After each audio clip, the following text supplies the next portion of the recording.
malam rekan-rekan sekalian. Selamat datang kembali di seri webinar Omah Library. Terima kasih telah datang pada kesempatan malam hari ini. Pada hari ini saya akan berlaku sebagai host. Halo. Ya, terima kasih telah datang di sini.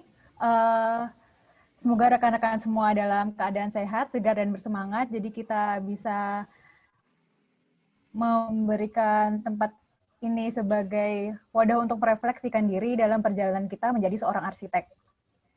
Dalam rangkaian kelas ini, kami mengajak bersama-sama merefleksikan tentang kalimat menjadi arsitek. Arsitektur itu bukan hanya soal bisnis, namun juga kebanggaan dan nilai menjadi arsitek itu sendiri.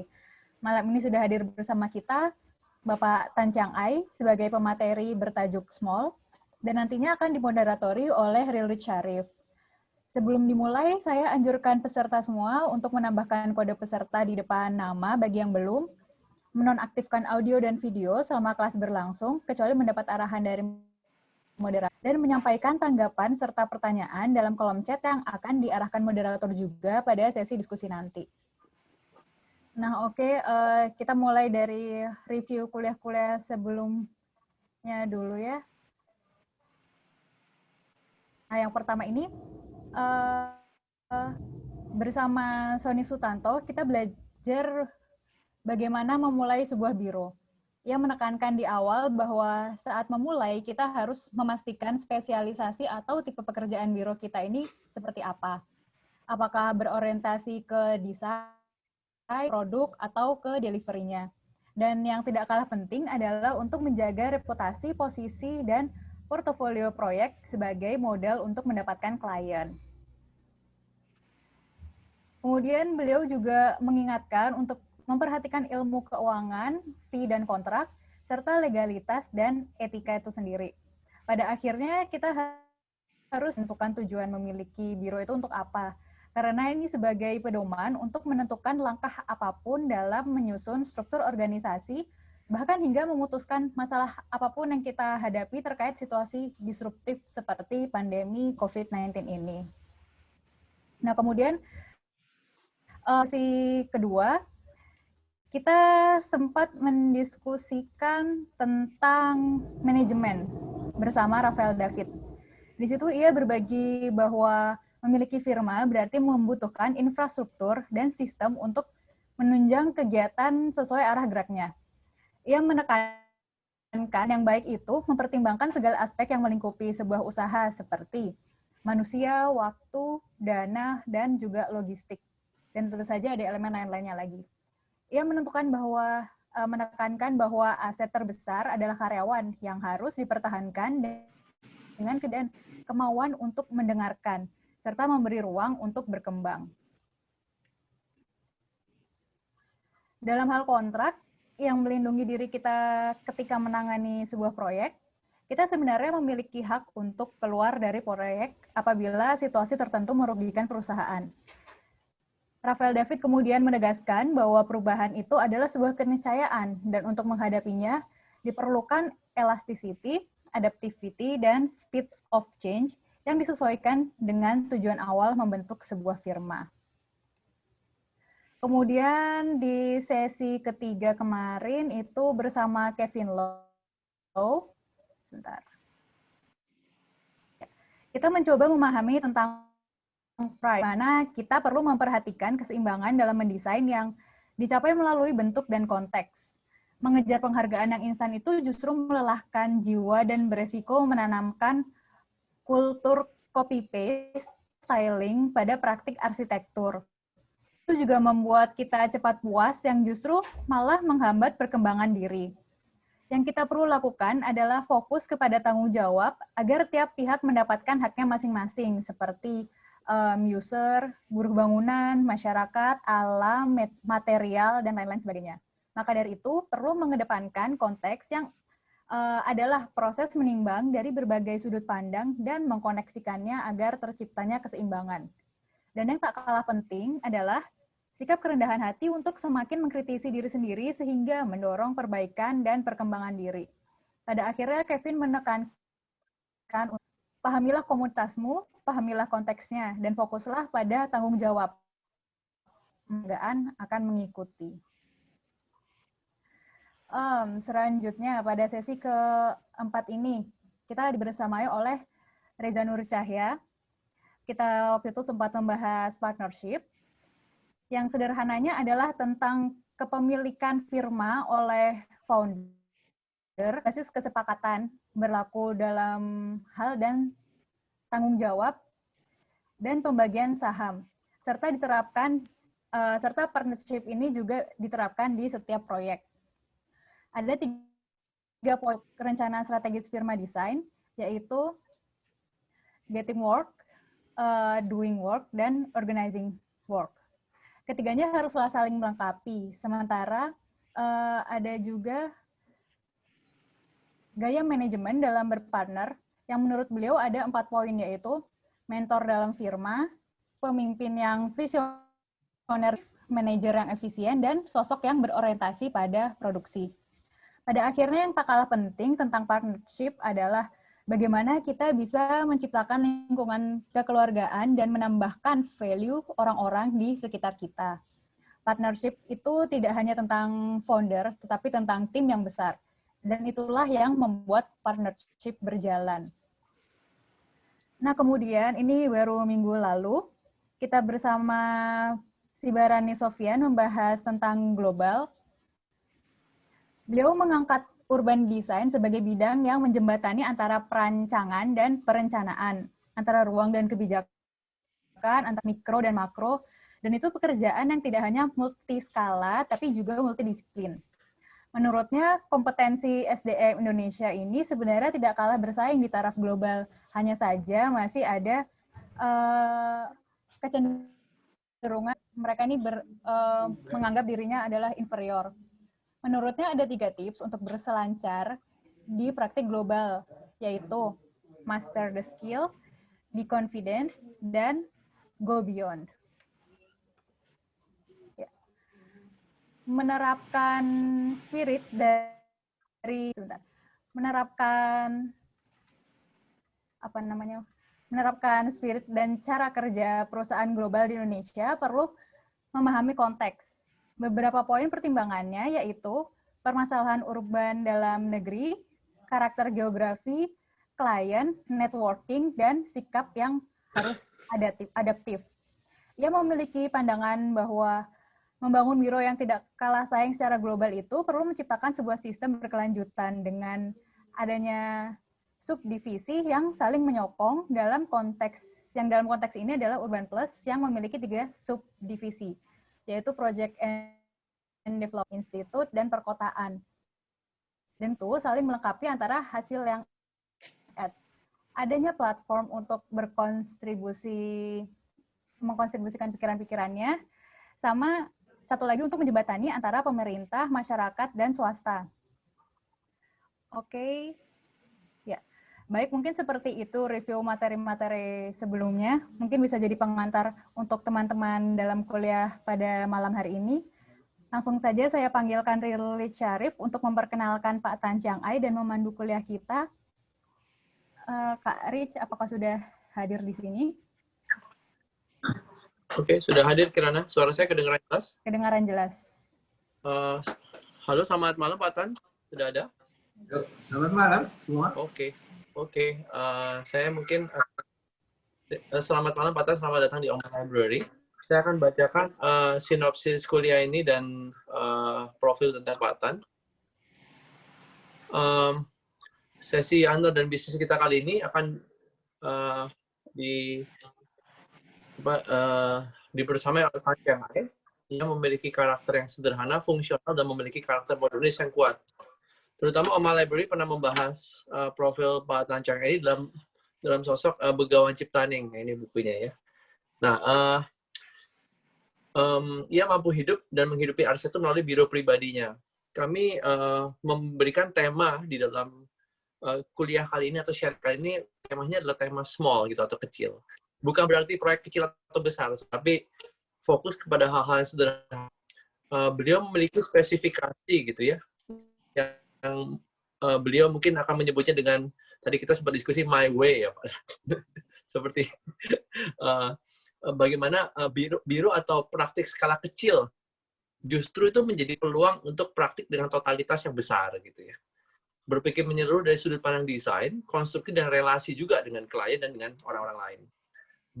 Bagi Pak Tan Chiang Ai, gitu ya, menurut kami merancang adalah menyadari kendala dan konsekuensi masa depan, memposisikan diri sebagai pengguna, dan harus memahami keseruan proses. Jadi bersama di kuliah ini telusuri bagaimana mengelola kualitas biro yang tanda petik kecil tadi, spesifik, yang justru mampu bertahan gitu dan memberikan dampak yang luar biasa kuat. Terutama juga untuk transformasi pribadi diri sendiri, untuk menentukan my way tadi. Kita coba memahami pentingnya memiliki orisinalitas sebagai metode dasar dan pendekatan desain, memandang sebuah ruang sebagai sebuah jiwa, serta memahami karakter klien dan bagaimana menjaga relasi dengan mereka untuk menjaga bisnis yang berkelanjutan. Dengan tidak menunggu lama lagi, saya pikir saya persilakan Pak Tan, kita bisa mulai sesinya, Pak Tan. Mungkin bisa mulai dengan sharing gitu tentang bagaimana sih Pak Tan melihat definisi kecil ini ya, dan kecenderungan Bapak untuk memilih tipe proyek tertentu gitu. Silakan Pak Tan. Baik, selamat malam semua. Terima kasih atas kesempatan ini. Kami tidak bisa menyusun suatu pembicaraan secara sangat rinci begitu ya. Tapi di dalam brief yang Anda kasih ke saya ini, saya ada beberapa pertanyaan yang Anda ajukan. Saya akan jawab aja itu satu demi satu.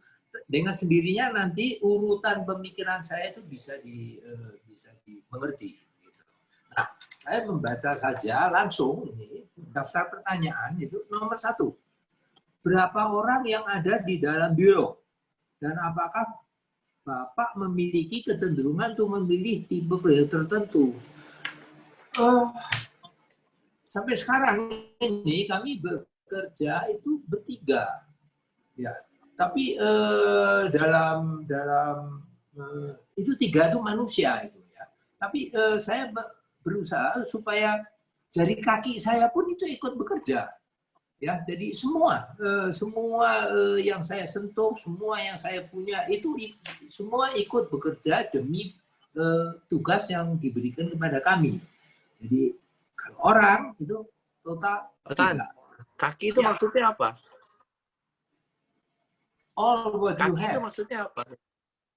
Apa yang Anda miliki, semua. Semangat, kaki, kekuatan, ini hidung lah, apa daya penciuman, segala macam itu Anda berikan demi menunaikan penugasan yang diberikan kepada kami ini. Bisa dimengerti barangkali itu. Saya akan lanjut aja ke pertanyaan kedua. Ya. Apakah dengan mengerjakan berskala rumah, pendekatan yang dilakukan ke masing-masing klien bisa lebih personal? Ya, itu sudah barang tentu ya, karena yang memakai rumah ini adalah klien pribadi, bukan suatu developer gitu ya. Sampai sekarang pun karya kami itu tidak bisa dipakai untuk development yang sekarang ada di Indonesia ini dengan karakter yang mereka begitu ya. Jadi pertanyaan ini ya pasti ini. Yang kedua ini adalah memberikan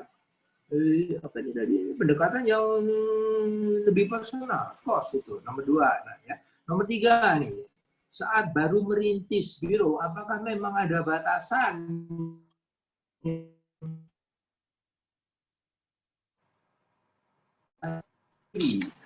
pada diri sendiri? Maksudnya begitu ya pertanyaan ketiga ini. Kami bacakan lagi. Saat baru merintis biro, apakah memang ada batasan yang Bapak buat sendiri? Atau ya ini. Tapi saya kalimatnya ini salah ketik ini. Maksudnya apakah saya membuat batasan sendiri, begitu barangkali ya? Iya. Betul. Oke. Iya, Pak Tan. Iya benar, ada. Ini menurut kami ini nggak bisa saya jawab gitu ya, karena kami mulai ini seolah-olah kayak sudah diberikan itu kepada saya begitu. Jadi saya tuh dapat bahasa Jawanya itu pandum, bukan sesuatu yang saya cari, tapi apa yang dibagikan untuk saya itu adalah begini, adalah penugasan semacam itu gitu, dan bukan karena saya mencari begitu, bukan ya, karena ya itulah, jadi kita sebagai manusia gitu ya harus agak nerimo ing pandum itu, bahasa Jawanya itu. Oke ya, saya akan lanjut. Bagaimana menaklukkan skala bangunan yang relatif lebih besar di dalam firma saya, di mana semakin detail dan kompleks tuntutan pekerjaan rancangan dan juga konstruksinya. Penyelesaian jauh apa yang dilakukan dalam detail konstruksi setiap ini pertanyaan ini agak tidak menggambarkan keadaan yang sebenarnya. Bangunan yang berskala besar dengan bangunan rumah tinggal biasa, itu tuh problemnya itu malah lebih gawat dari rumah yang kecil. Bangunan yang kecil itu gawatnya bukan main begitu. Proyek lebih besar itu lain itu. Itu hanya volumenya saja, tapi itemsnya kadang-kadang itu jauh lebih sederhana. Yang namanya ya kecuali kalau kita misalnya mendapatkan suatu penugasan untuk membuat sebuah airport barangkali begitu ya, itu sudah ada terms of reference-nya gini. Tapi di dalam sebuah hunian, apalagi yang kecil, apalagi yang harus murah segala macam, tidak ada itu terms of reference-nya itu. Kadang-kadang harus kami buat sendiri ya, gitu. Jadi pertanyaan ini nggak bunyi buat kami ini. Ya. Oke, kami akan lanjutkan lagi. Pak Tan, sorry. Ya. Pak Tan. Ya, oke. Pak Tan. Mau nanya lanjutan dong. Kan kalau proyek besar kan harus kerja sama QS, sama civil, sama mechanical, sama mungkin kerja sama visibility studies, finance. Iya, itu ini bukannya malah lebih sulit.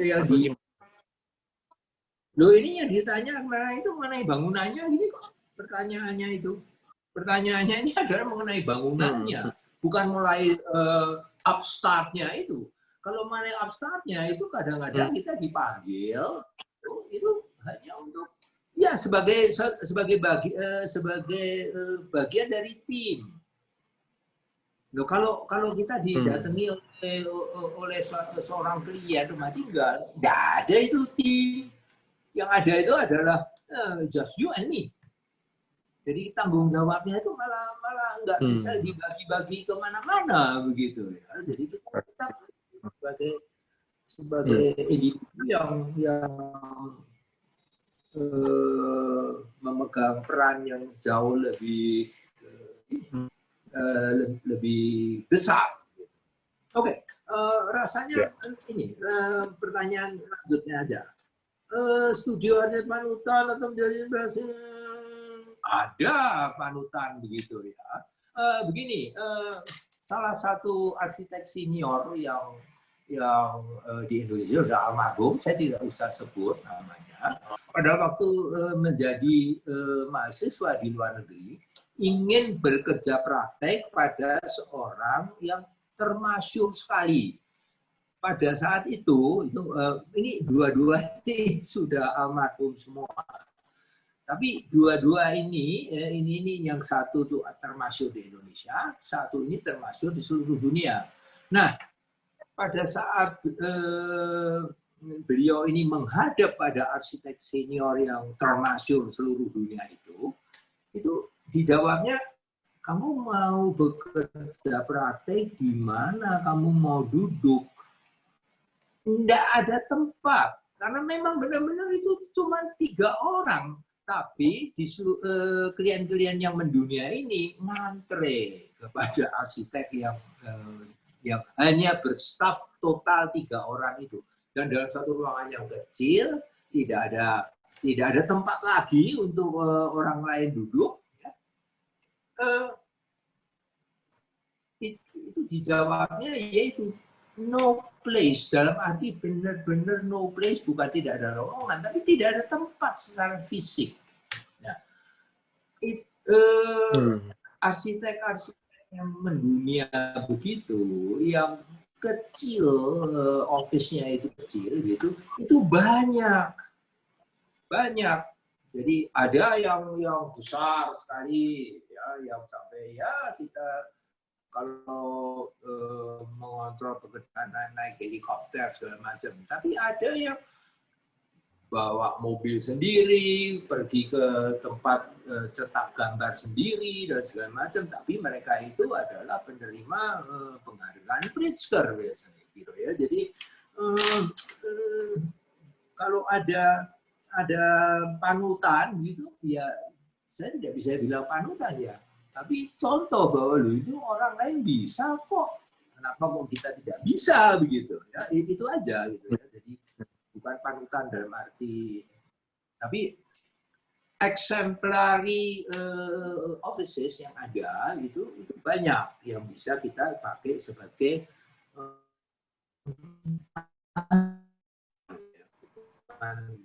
nggak perlu sebagai panutan. Oke.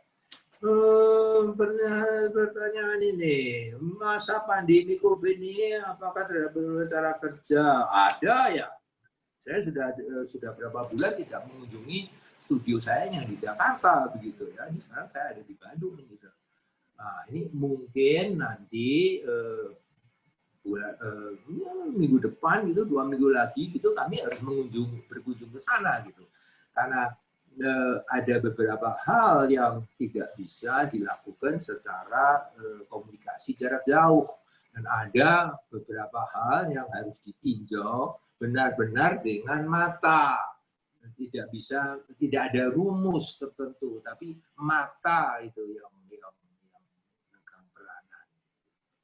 Oke ya, jadi pandemi COVID ini ya menjadi halangan tentunya ya, tapi kami harapkan masih bisa lah ditanggulangi semacam sekarang ini. Oke, yang ketujuh nih, mengingat detail rancangan digarap dengan totalitas, berapa rata-rata durasi pengerjaan untuk proyek-proyek office saya? Apa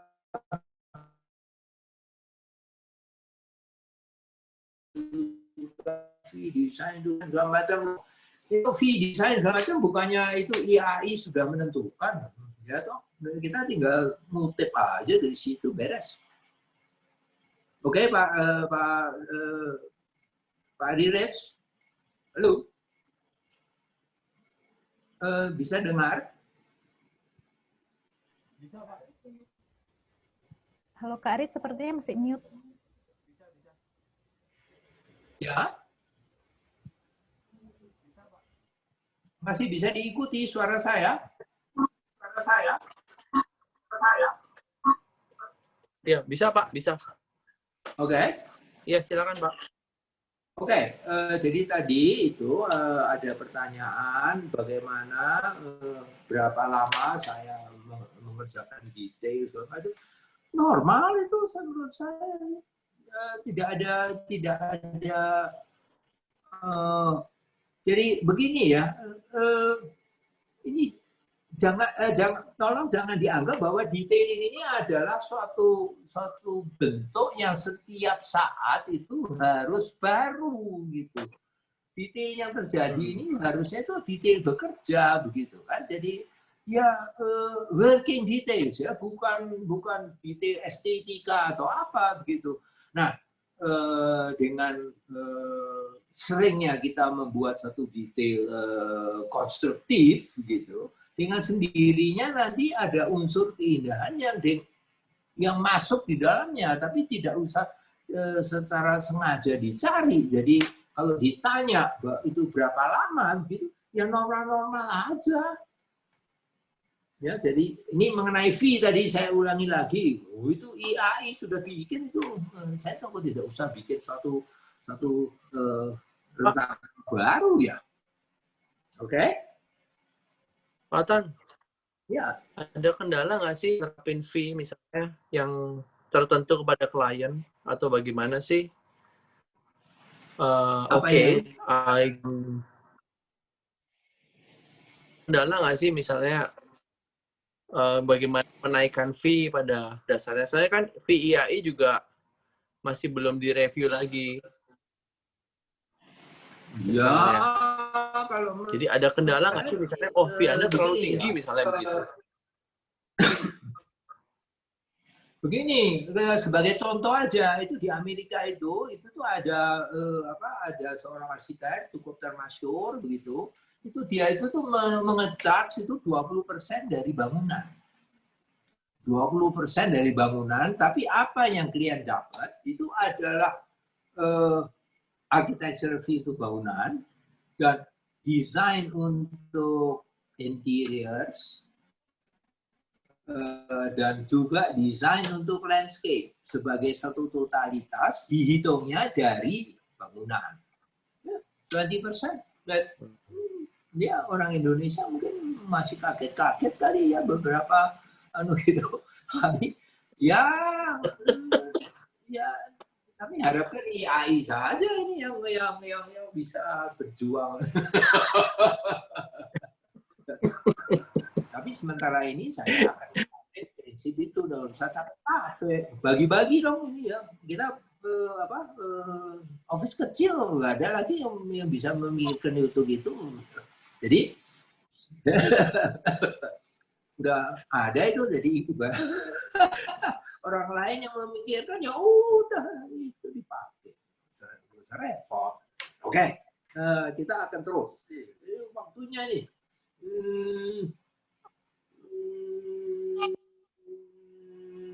Kebanyakan proyek-proyek yang ditangani adalah bangunan tipologi hunian. Namun kami melihat ada beberapa komersial seperti ini, apakah ada presentasi tipologi proyek yang diambil? Nggak ngerti saya ini pertanyaan. Misalnya hunian berapa persen, tipologi lain berapa persen, apakah ada kiat khusus bagaimana membagi proyek terkait dengan jumlah orang di dalam biro? Ini pertanyaan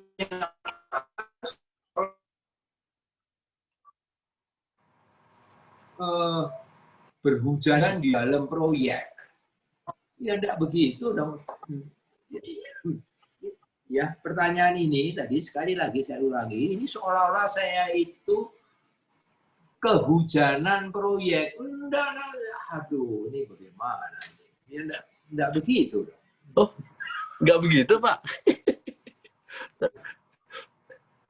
Ya pertanyaannya dari ini Bapak ini berapa persen segala macam itu ya udah ya Anda itu bahasa Jawanya lah, dapat pandumnya apa itu dijalankan gitu. Itu pun juga kalau Anda sanggup, nggak sanggup ya nggak usah.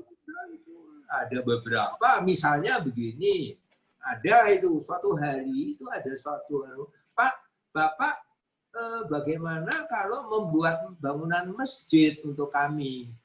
Pak, saya jawab, Pak, saya tidak mempunyai penghayatan di dalam agama Islam. Tidak mendapat penghayatan. Tapi kalau ada itu cukup dengan bangunan yang akan digunakan untuk masjid, saya bisa. Tapi kalau penghayatannya, saya dari kecil ada gitu. Bagaimana?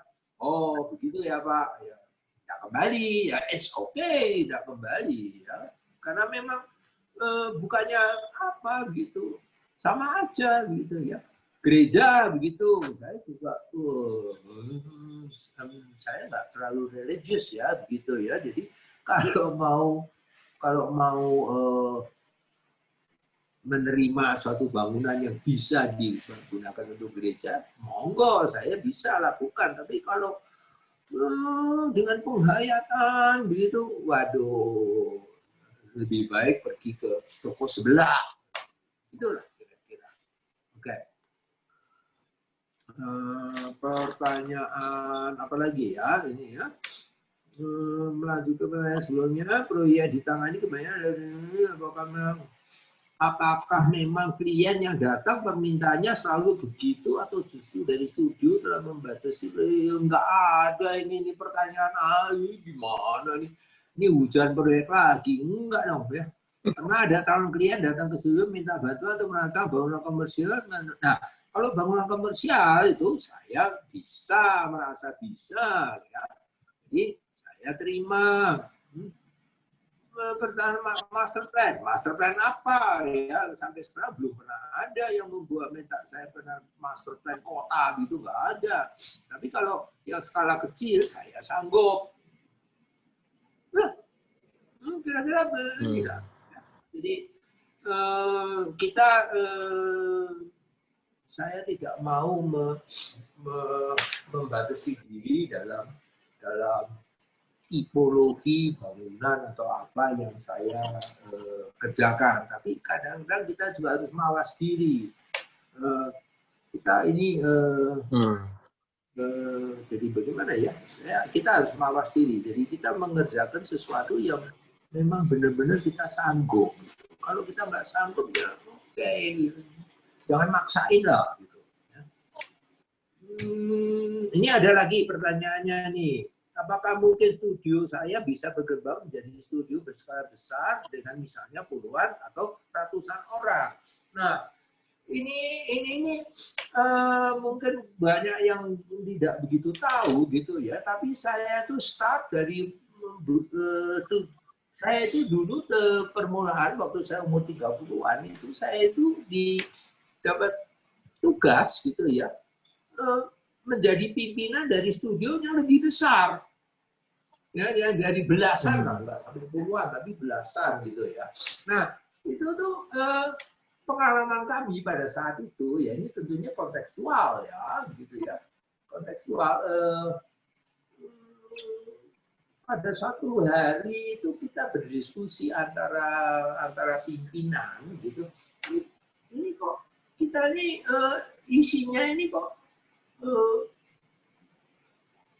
pernah nggak sih biro ini mengeluarkan suatu karakter gitu yang orang itu bisa lihat, oh ini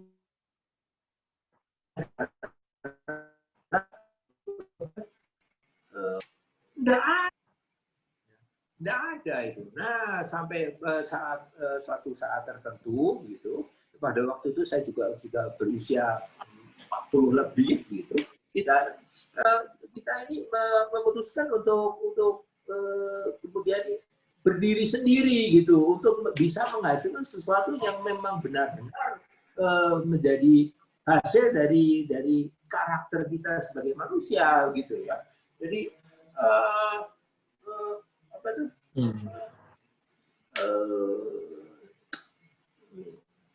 Ini kadang-kadang beda lah itu ya. Jadi ada biro yang besar dengan segala macam kekurangan dan kelebihannya gitu ya. Tapi kami itu pada saat itu merasa bahwa kami itu tidak mempunyai karya.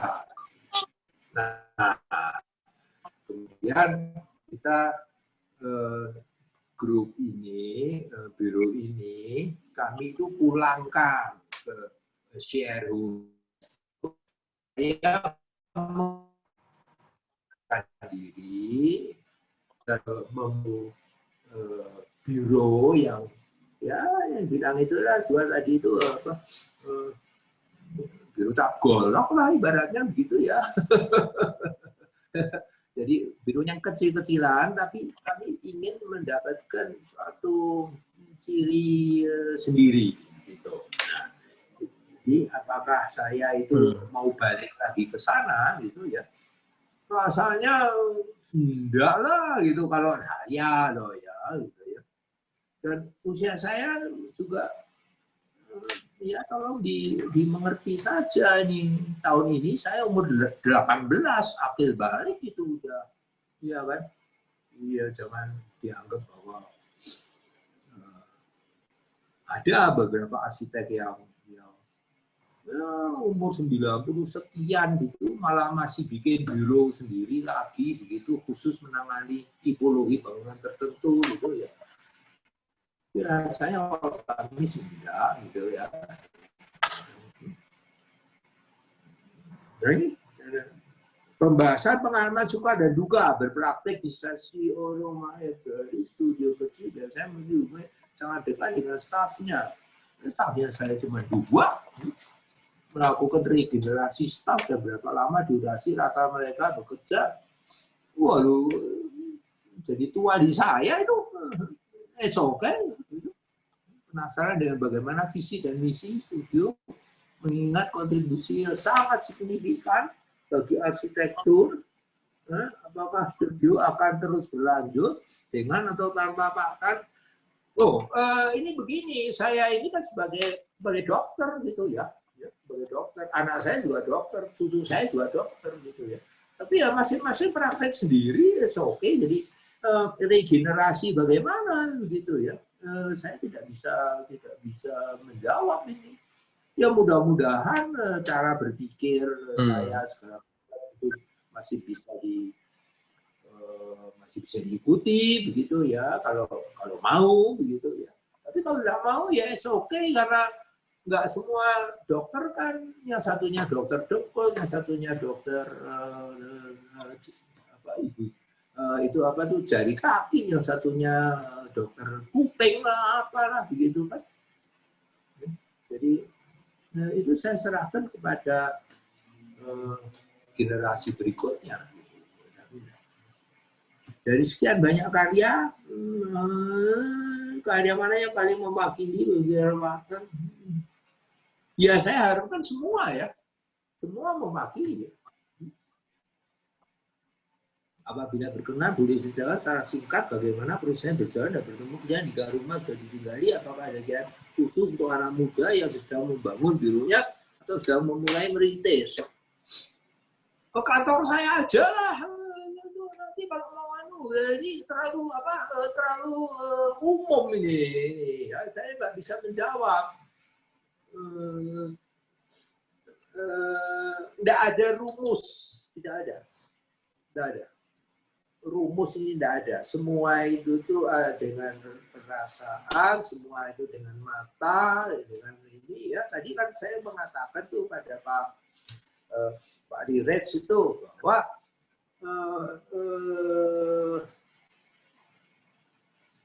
di dalam buku konstruksi itu ada buku konstruksi ini kan seharusnya ini ada beberapa patokan-patokan yang dilakukan di dalam buku pelajaran konstruksi itu kan ada inilah kaidah-kaidah matematis gimana gitu.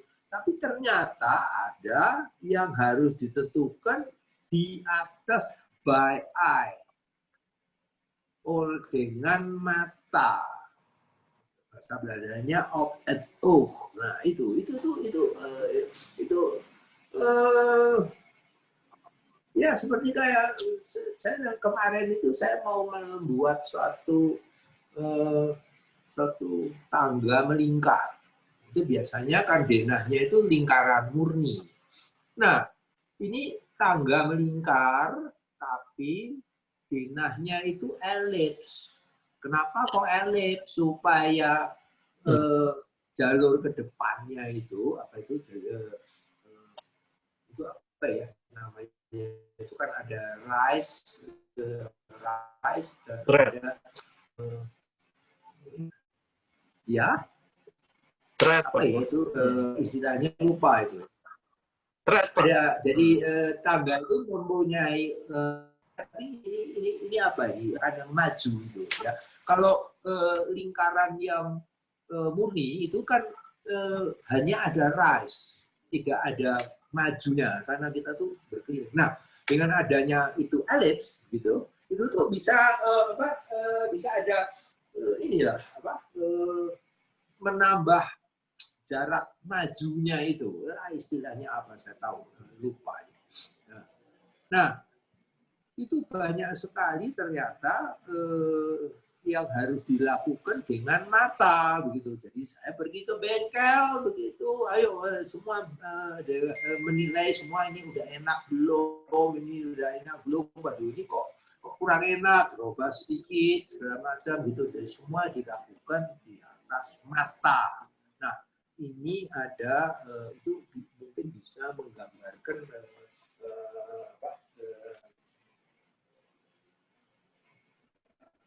jawaban yang terakhir itu.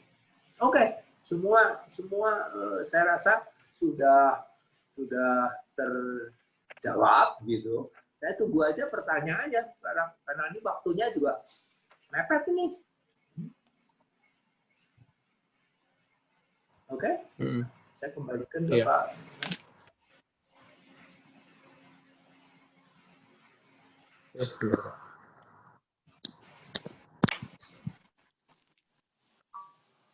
Iya, Pak Tan, halo.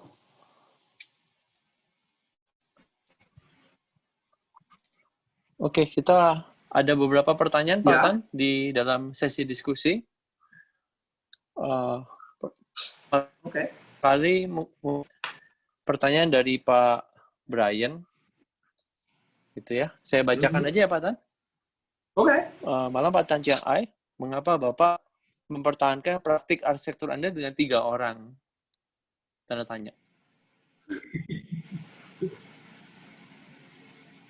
Wah, ya sampai sekarang memang saya perlunya itu dengan menjalankan itu. Kenapa kok nggak lebih gitu maksudnya? Atau bagaimana ya? Kenapa kok cuma 2 orang begitu? Saya kadang-kadang kalau pergi inspek pekerjaan, saya itu perlu tongkat untuk membantu saya supaya tidak jatuh. Itu saya perlunya sementara ini cuma 1, belum 2. Nah, jadi perlunya saya segitu. Jadi saya belum ada rancangan atau rencana untuk menambah tongkat berjalan. Belum sampai sekarang. Jadi kalau ditanya kenapa, ya itu karena saya perlunya itu sementara ini ya cuma segitu. Udah bisa Pak Tan, tanya dong Pak Tan, maaf. Bagaimana? Pak Tan, saya boleh kembangin sedikit ya, Pak Tan? Saya kembangin sedikit. 3 orang itu aja sih Pak Tan posisinya. Misalnya ada drafter, ada Jadi 2 orang lagi tuh ngapain aja dan posisinya Pak Tan selain Bapak? Semua menjadi desainer. Posisinya ya ini gimana ya? Ini posisinya bagaimana? Mereka itu adalah co-designer. Mereka juga bisa co-inspector. Semua bisa. Tapi tentunya yang satunya lebih bisa dalam segi lain gitu ya. Kita memberikan penugasannya ke pada individu tersebut itu ya sesuai dengan kemampuannya. Tapi semua itu adalah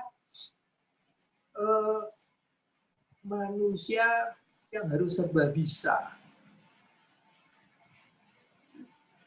Jadi tidak adanya itu sana cuman bisanya cuman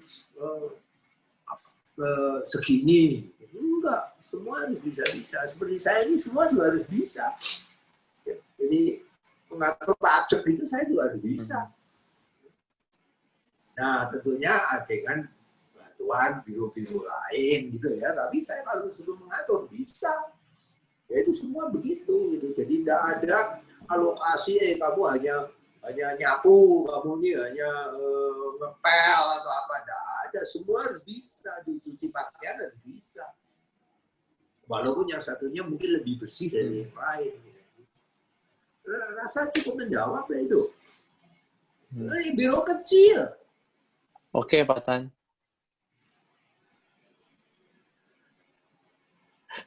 Oke, kita lanjut ya, Pak Tan. Pertanyaan setelahnya. Oke, ada dari Sakintri. Mungkin baiknya saya panggil aja ya, Pak Tan, supaya bisa kedengaran suaranya. Sakit? Apa oke, Pak Tan? Iya, halo Pak. Halo semuanya. Halo, malam Sakina. Silakan. Halo Pak Tan, apakah Bapak mendengar suara saya? Ya, bisa. Walaupun Benar ya? agak putus. Oke. Pak Tan, saya penasaran. Oh ya, oke. Saya ada pertanyaan, Pak. Tadi kan Bapak bilang kalau biro Bapak itu hanya pekerjanya 3 orang. Nah, saya ngelihat hasil karya Bapak, baik dari buku apapun langsung. Dan yang paling saya suka adalah gimana dengan Bapak bekerja dengan material dan detail yang sangat customize gitu. Saya mungkin ngelihatnya presisi dan customize gitu. Nah, dengan kualitas yang kayak gitu, bagaimana 3 orang ini pembagian job desk di dalam firma Bapak ya Pak? Saya penasaran, maksudnya dengan 3 orang, Bapak bisa mempertahankan kualitas dan detail pekerjaan yang tidak semua kontraktor pastinya bisa. Jadi pasti perlu pengawasan di lapangan yang sangat ketat dan mungkin gambar pun mesti detail. Nah, itu saya tertarik di situ, Pak. Kalau boleh mungkin Bapak bisa sharing dikit mungkin, Pak. Begini, kita sebagai arsitek itu sebetulnya itu bekerjanya itu nggak cuman membuat rancangan, ya, nggak cuman menggambar gitu. Terus terang aja gambar saya sedikit loh. Untuk mencapai hasil yang saya lakukan itu, gambar saya itu sedikit, mulut yang banyak barangkali. Ya, jadi tadi permulaan sesi ini saya sudah mengatakan bahwa kita ini bekerja ini dengan segala macam apa yang kita punya, termasuk jari kaki, ya, gitu ya. Nah, terus kemudian juga ada satu hal lagi, Anda harus kenal dulu dengan yang namanya istilah project delivery. Jadi project delivery itu adalah bagaimana kami itu melahirkan bayi ini. Jadi kita itu tuh ada macam-macam ya. Itu kalau zaman saya dulu tuh ada yang namanya konvensional, terus ada yang namanya fast tracking, ada yang namanya design build ya. Ada yang sekarang ya design batch build, design strip build, strip build. Itu ada lagi itu gitu. Nah, ternyata kalau dilihat lagi, saya itu banyak memakai prinsip project delivery-nya itu design, bid, dan build. Nah, kalau sudah mau memakai itu, ya itu tuh berarti kita ini maaf, sudah ya. Time out dulu. Rekan-rekan, mohon maaf ya. Terputus sedikit. Sepertinya kita lagi kurang enak badan mungkin ya. Tadi sore sih nggak apa-apa.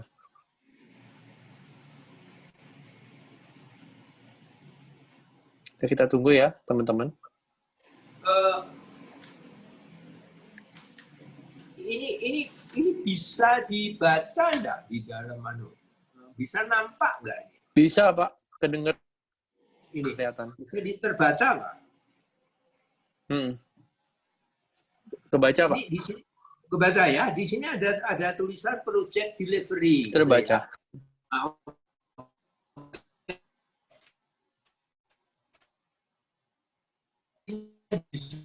Ada yang konvensional.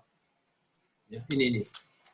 Jadi cara kita melahirkan bayi itu ada macam-macam. Ada yang pakai konvensional, Terus kemudian ada yang pakai operasi sesarian.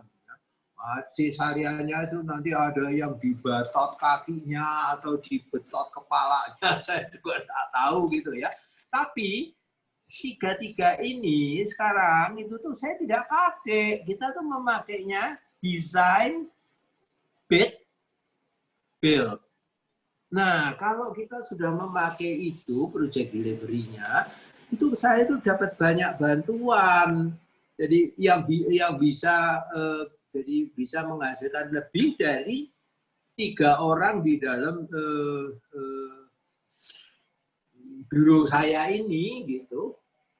Jadi segala macam cara harus kita tempuh. Ini pada waktu saya dulu mengikuti kuliah, kita tahunya cuma yang ini nih yang konvensional. Jadi arsitek itu mendapat penugasan, dia gambar segala macam, terus nanti pakai pelelangan gitu, baru build. Pertama itu tidak bisa dilakukan dalam kurun waktu yang sekarang ditentukan. Harus ada cara-cara lain yang lebih modern. Nah, pada waktu saya memulai sendiri itu tuh yang pada saat itu berjalan itu kebanyakan itu adalah yang kedua ini. Cuman yang kedua ini pun itu tuh saya revisi sedikit gitu. Ternyata sekarang itu tuh ada itu revisi itu menjadi design, bid dan build. Jadi di antara desain dan build ini ada satu bid. Dan itu bidnya itu sekarang saya juga tidak melakukan betul-betul kayak pelelangan, tidak. Tapi saya melakukan itu dengan mensyaratkan si kontraktor ini untuk membuat satu rancangan biaya. Ya, jadi itu bisa itu dilakukan gitu.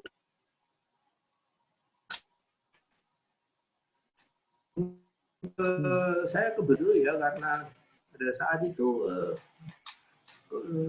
waktunya itu kemudian pas gitu ya. Itu tidak bisa terjadi mungkin dengan anak-anak yang lulus sekarang gitu atau yang mau sekarang gitu, itu nggak bisa gitu ya. Tapi cobalah gitu ya. Saya anjurkan kepada adik-adik ini yang akan merintis karir mereka, cobalah gitu ya. Jadi di samping menjadi dokter yang menulis resep gitu, tolong ditelaah juga bagaimana cara sekarang itu melahirkan bayi. Jadi ini tidak bisa dipisahkan gitu ya. Pikirnya saya cuma merancang doang, ini waduh keren gitu ya. Enggak begitu. Kita tuh tujuan kita adalah melahirkan bayi itu kok. Bukan nulis resepnya, ya kan? Jadi kita atau menyembuhkan si pasien itu tujuannya. Bukan menulis obatnya terus menyuntiknya apa, sembuhnya bagaimana begitu itu. Nah kalau itu bisa dimengerti, nanti saya rasa Anda ini akan jauh melebihi apa yang saya dapat selama ini begitu ya. Saya harap begitu, jadi tidak berhenti pada cara yang saya sudah lakukan ini. Kadang-kadang memang orang suka heran itu ya, seperti tadi adik siapa ini bilang, ini saya kok bisa menghasilkan detail seperti itu gitu ya, dengan orang yang gitu. Tapi nanti ada beberapa arsitek yang bilang, oh itu sih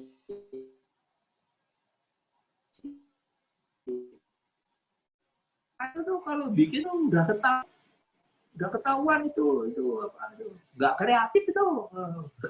Ya cuma membuat pengulangan kok.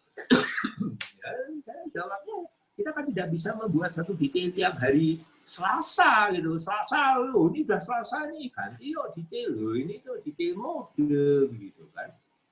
Ya, jadi saya mencoba membuat suatu detail gitu yang ya yang bisa lebih langgeng lah gitu. Itu pun itu juga saya sering membuat kebodohan itu, dan itu tuh selalu ada perbaikan gitu kan.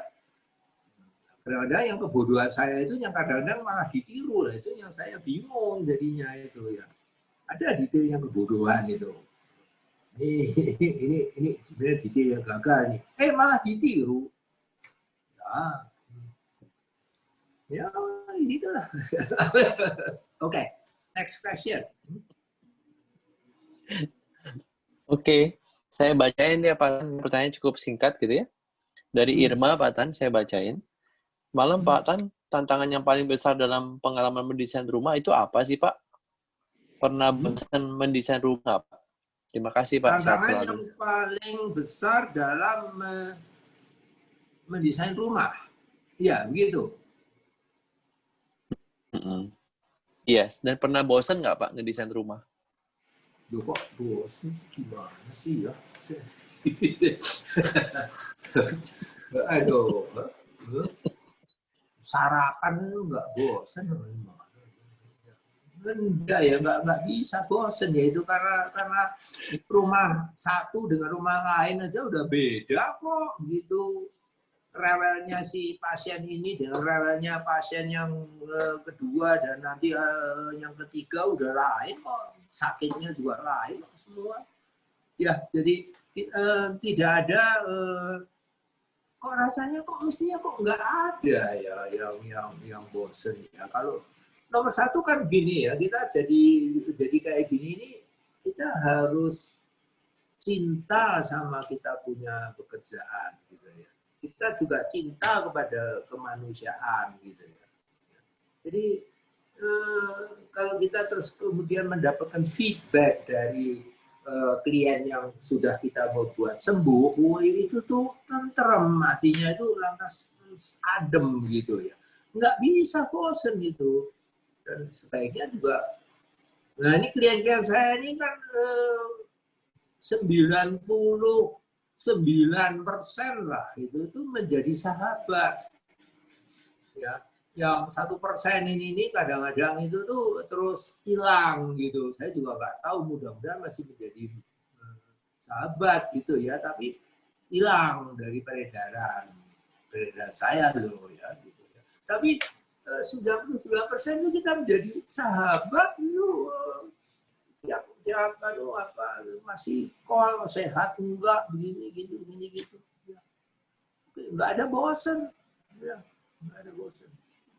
Oke, saya jawab itu ya. Next question.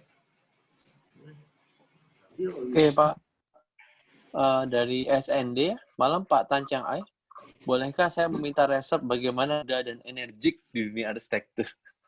Gimana Mas, sekali lagi? Bagaimana resep awet muda dan energik di dunia arsitektur supaya punya energi terus gitu. Ribut sampai botak, rambut sampai jadi kan yang nilai bukan Pak Tan loh, nilai orang lain. Oh iya, gimana sih itu nggak tahu tuh ya, saya juga nggak tahu. Ya dapat karunia aja barangkali gitu ya, gitu. Rasanya itu begini ya, kalau kita, tapi beginilah ya. Kalau kita itu senang dengan pekerjaan gitu ya, terus kita itu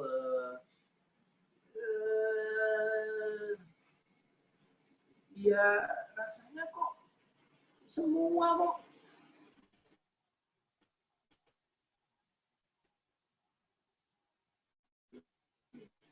yang di situ di opa-opa itu yang kemarin tuh umurnya 100 tahun.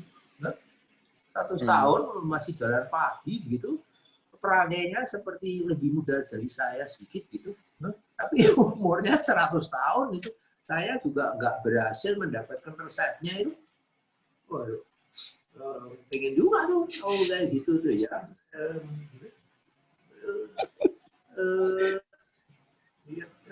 Nggak bisa jawab saya itu resepnya apa gitu ya. Tapi yang penting sampai tutup mata, you love your work, ya, you love your work.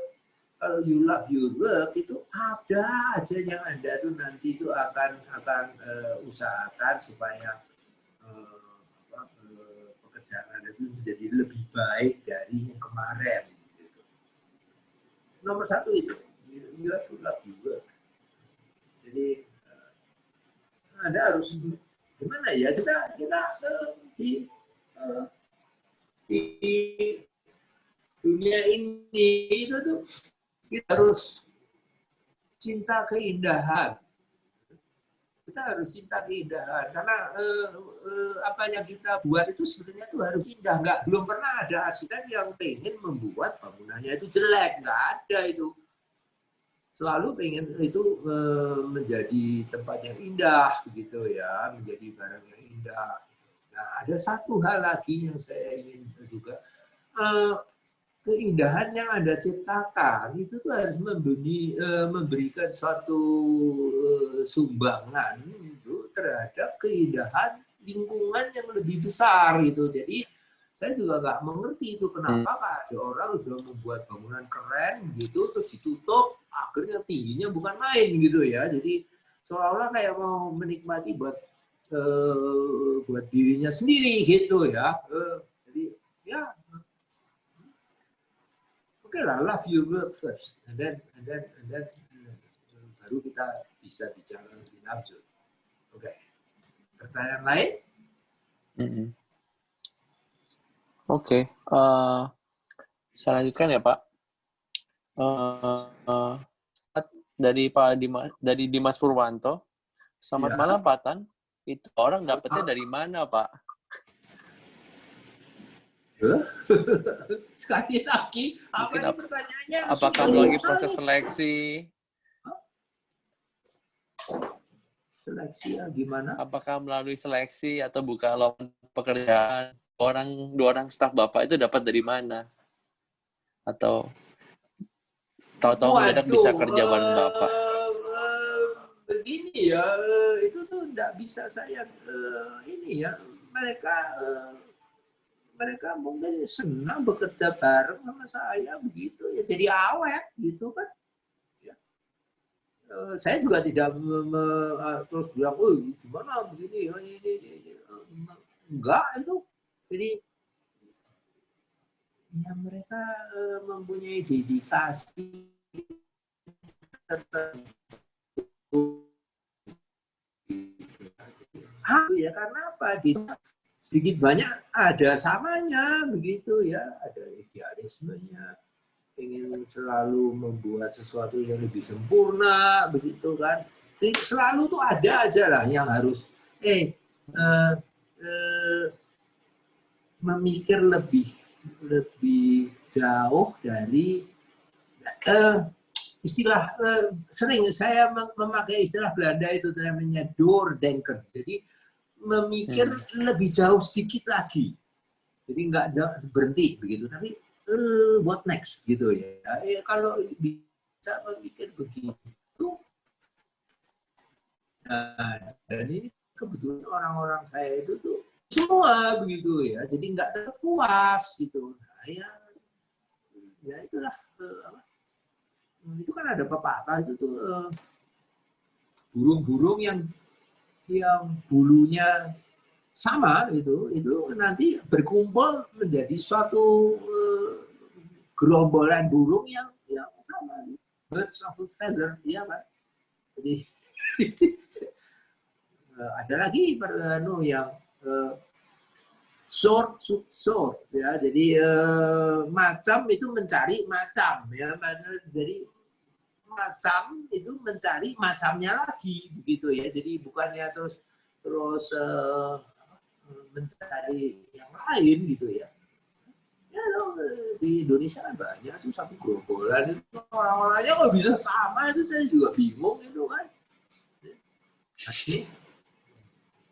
Sama lo mikirnya lu bisa baru. Nanti saya bingung gitu, tapi saya lihat mungkin di kalangan saya sendiri sama nih orangnya. mikirnya loh ya, gitu ya, mikirnya. Iya, nggak pakai satu seleksi yang gimana. Kita ini bukan perusahaan yang Pertamina atau apa yang dulu pakai seleksi begitu. Enggak, aduh. Oke, apalagi. Pak Tan, mungkin ininya dulu kenal dari mana atau udah pernah kerja berapa lama staffnya Pak Tan?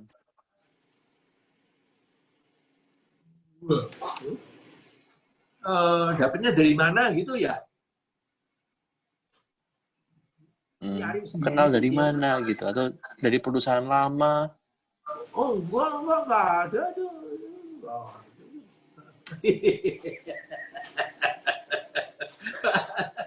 Cari dari mana gitu ya? Waduh, tong sampah mana gitu? Enggak.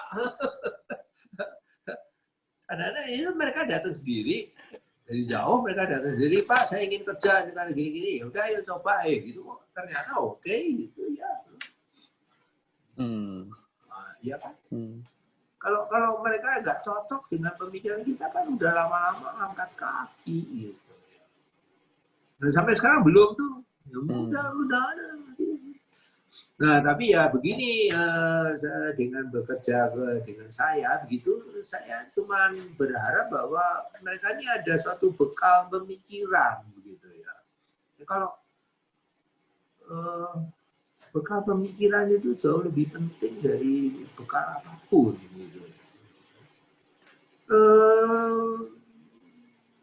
Kita saya harus jujur lah itu ya. Itulah ini kita boleh saja mempunyai kita disajikan ini seperti ini ya, semacam meeting seperti ini begitu ya. Itu kemarin di Kompas Minggu itu kan selalu ada pembahasan psikologi itu oleh ibu siapa itu tuh yang psikolog lah dia itu ya, ahli ilmu jiwa gitu ya. Itu di tulisan yang minggu kemarin itu disebut bahwa yang namanya pertemuan tatap muka itu belum bisa diganti dengan apapun sampai sekarang. Ya, jadi kita Zoom meeting gitu ya. Tapi sebetulnya Zoom meeting ini banyak sekali yang pemikiran yang bisa disampaikan itu tuh dengan gerakan badan, dengan garuk-garuk kepala barangkali begitu ya, yang biasanya tidak bisa dilakukan dengan meeting semacam ini karena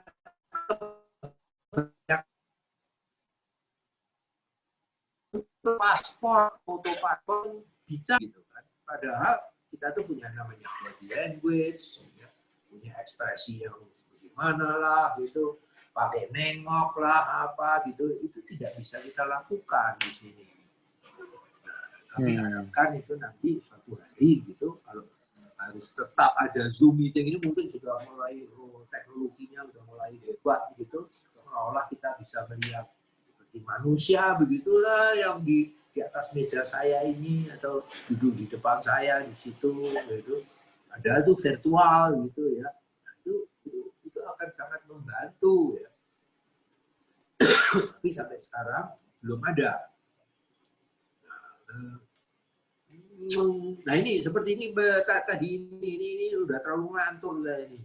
Kok jadi ada begini nih. Coba dikembalikan lagi nih relnya nih saya ngantur nih. Apalagi itu Pak. Ya. Oke Pak. Lanjut ya. Ada beberapa pertanyaan lagi dari Melani Sugiyarti. Malam Pak Tan. Bagaimana cara Pak Tan menjaga suhu dalam ruang? Iya silakan Pak. Sekali lagi. Agar nyaman di negeri tropis ini. Ya, kenapa itu? Mungkin di dalam desain, Pak. Bagaimana cara Pak Tan menjaga suhu dalam ruangan agar desainnya itu nyaman di negara tropis?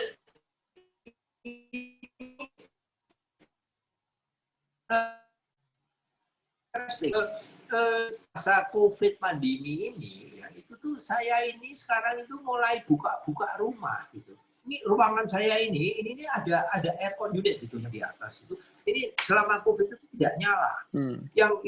Yang terbuka itu adalah pintu yang di sebelah kiri dan pintu sebelah kanan. Itu semua itu langsung berhubungan dengan luar. Ya. Jadi ternyata saya ini bisa mendapatkan suasana suhu itu Bandung tahun 60. Sekarang Bandung tahun 60 itu kembali lagi ke office saya ini. Kira-kira tahun 90 gitu tuh panas gitu. Sekarang ini enggak gitu. Dan saya juga terbiasa. Tapi ya itulah satu ruangan gitu yang dibuka di kedua arah, kiri dan kanan. Dan sana semua merupakan ruangan terbuka. Jadi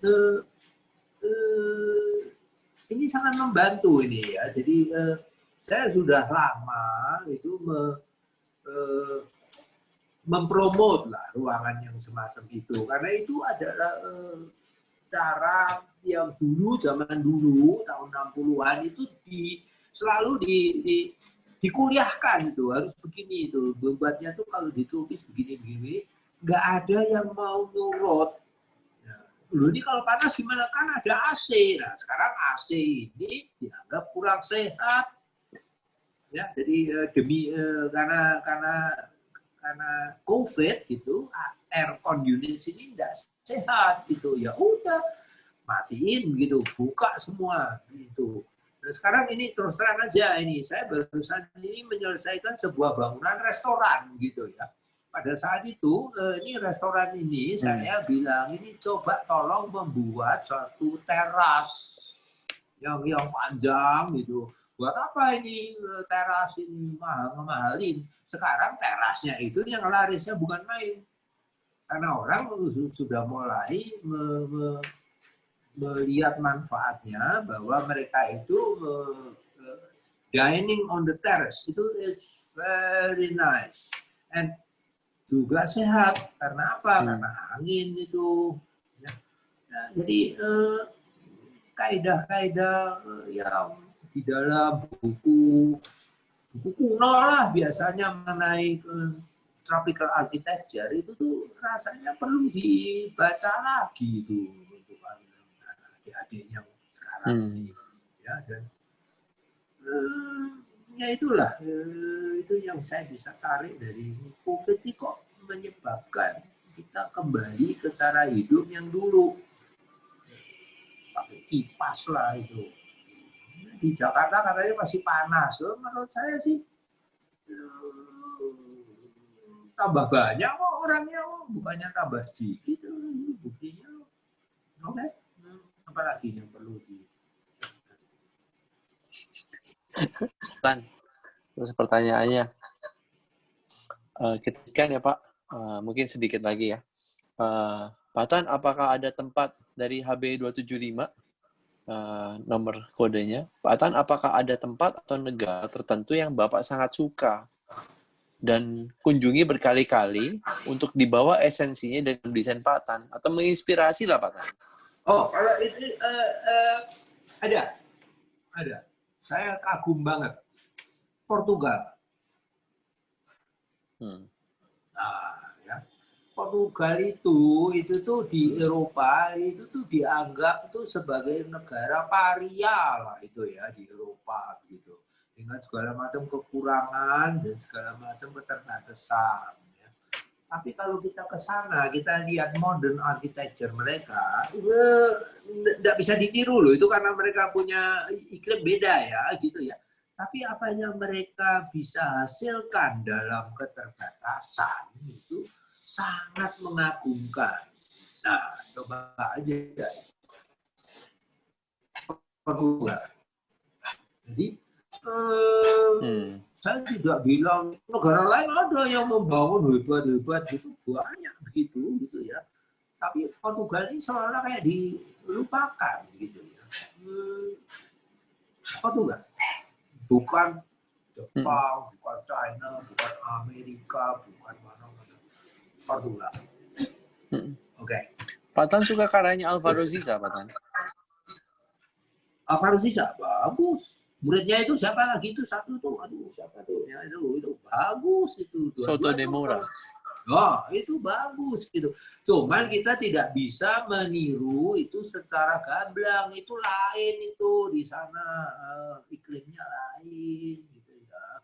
Jadi nggak bisa kita dulu, tapi esensi dari pemikirannya bisa.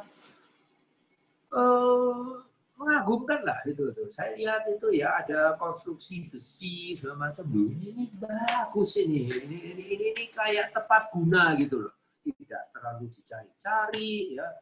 Wah, pandai lah. Ini orang-orang pandai. Nah itu kita perlu belajar tuh begitunya itu, bukan yang bling-bling begitu, bukan. Oke, silakan apa lagi? Oke, ada pertanyaan dari Sakina Putri tapi udah pernah dibahas Pak Tan dalam diskusi ya. Pertanyaan sebenarnya dikembangkan ke proyek yang paling sulit atau kontradiktif sehingga hasilnya bisa paling unik atau impactful. Pak Tan mau tanggapi, Pak Tan? Pak Tan? Ya,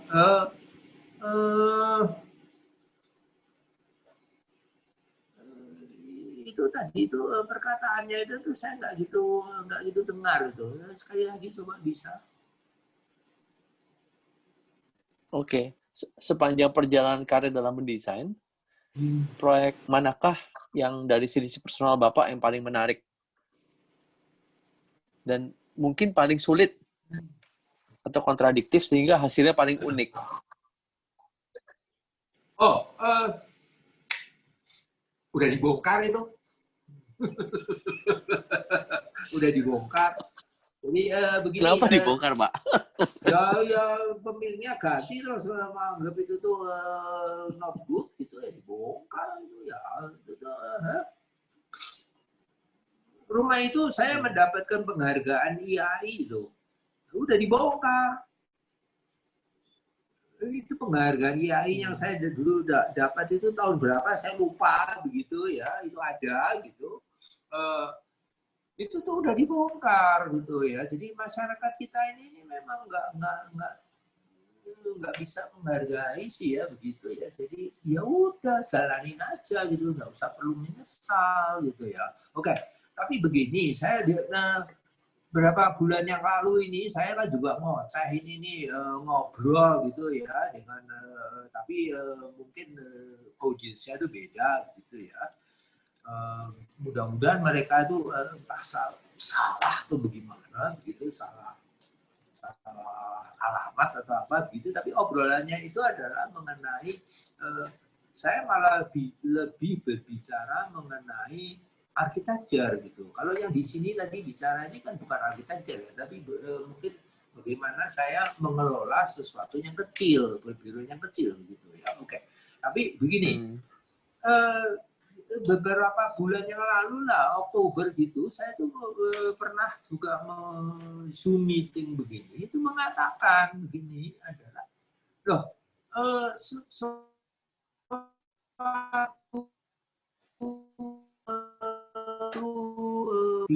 suatu bahan yang banyak constraint-nya, itu begitu kita bisa dapat solusinya, itu tuh terus jadi bagus sekali. Lihat aja tuh ya, kadang-kadang ada suatu kita kembali lagi ke rumah deh ya. Rumah yang interesting, macam itu kan biasanya itu kan di lahan yang aneh begitu kan gitu ya, yang menarik, yang tebing lah apalah gitu, itu bisa menghasilkan suatu penyelesaian yang sangat unik ya. Tapi kalau kita cuma mendapatkan tiap hari coupling rata yang 10 kali berapa meter, 10 kali 20 gitu ya, slur ya itu ya. Jadi kita tuh bisa terjebak gitu ya, bahwa ya kita ya gitu-gitu terus gitu ya. Ada itu, saya bahas itu di Zoom meeting itu ada. Jadi memang memang saya tidak bisa mengatakan mana yang karya yang saya anggap paling unik, itu nggak bisa gitu ya. Tapi kalau ada constraint banyak gitu dan kita ternyata berhasil melampaui itu tuh karya kita tuh bagus gitu. Nah dulu ya ini yang bangunan kami yang sudah dibongkar itu ya, itu tuh constraint-nya apa? Itu klien saya itu menjadi sahabat saya itu ya sekarang ya. Itu tuh rada gini. Dia bilang, saya perlu satu rumah itu 2 buah untuk saya 1 dan untuk orang tua saya 1 gitu. Bisa nggak itu selesai dalam 8 bulan? Waduh, loh kenapa kok mesti 8 bulan gitu ya? Ya karena karena rumah yang sekarang saya tempati sudah saya jual, jadi saya harus buru-buru angkat kaki. Waduh. Jadi, nah pada saat itu ya itu bisa gitu ya bahwa ya sebenarnya itu konsep ini jadi rumahnya tuh nggak kayak rumah begitu. Jadi pada waktu dibangun ya macam-macam itu bilang, loh itu tuh Bapak mau bikin apa di situ, itu tuh pompa bensin gitu, pabrik tahu atau apa begitu ya. Nggak ada yang bilang itu tuh rumah gitu. Nah, tapi rumah tersebut sederhana, tepat guna segala macam. Itu saya dapat penghargaan itu. Tahun berapa ya? 96 itu. Lupa aduh ya. Ada. Sayangnya rumah itu dibongkar. Sekarang udah rata. Dan saya punya file juga. Waduh, payah ini nggak tahu di mana itu ya. Mungkin IAI masih punya kali. Oke, nggak masalah. Oke, apa lagi yang bisa saya bantu? Oke, Pak.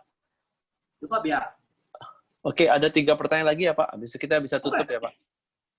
Boleh. Oke. Ini dari HB219. Waktunya masih oke. Sedikit lagi, Pak. Oke, ya. Sedikit lagi, Pak. Mungkin sekitar 15 menit lagi kita tutup ya. Oh ya, oke. Ini nggak kelamaan ya. Untuk HB enggak, Pak. Malah kita sangat menanti-nantikan. Yo. Oke, Pak, dari HB219 TGW, pertanyaan untuk Pak Tan. Menurut pengamatan Bapak, tahap desain mana yang dirasa perlu diberi bobot dan diperhatikan lebih oleh para arsitek? Tanda tanya dan klien, site visit, membuat gambar, atau mengamati proses pembangunan barangkali, tanda tanya. Waduh, ini yang signifikan gitu, Pak. Ini kok pertanyaannya susah-susah gitu tuh ya. Heran saya ini. Heran ini kalau suruh bikin pertanyaan lu pada khusus. Begini, saya jawabnya gimana ya? Beginilah. Saya nggak tahu itu apakah ada itu tuh tadi itu kan dibilang desain, jadi office work, apakah site visits, apa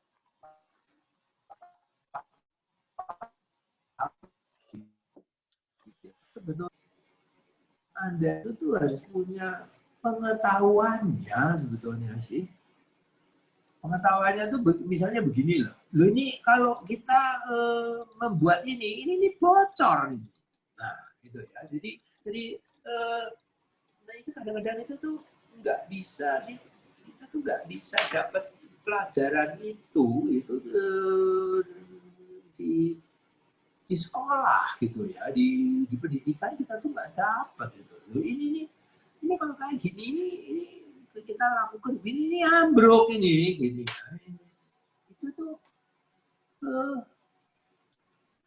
itu logik ya, itu logik ini biasanya ini di pupuknya itu tuh bukan di university dipupuknya itu tuh mulai SD, SMP dan seterusnya gitu ya.